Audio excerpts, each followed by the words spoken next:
CCTV ko. Ito tayo ng pek. Siyempre, ayun. Kasama ko na ang ingredients. Baboy or pork. Kasintabi.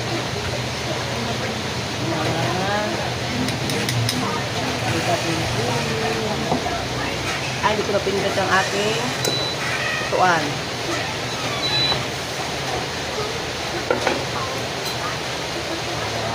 Ang gulay.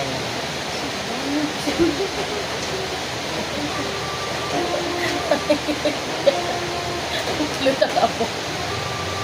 May mamema na naman siya. Ayan. Pagluluto ko ng papet. Siyempre, hindi maiiwan ang iwan na pala siya. Bagoong. Bagoong tayo ngayon, Tart. Para masasayke. Ayan. Thank you so much.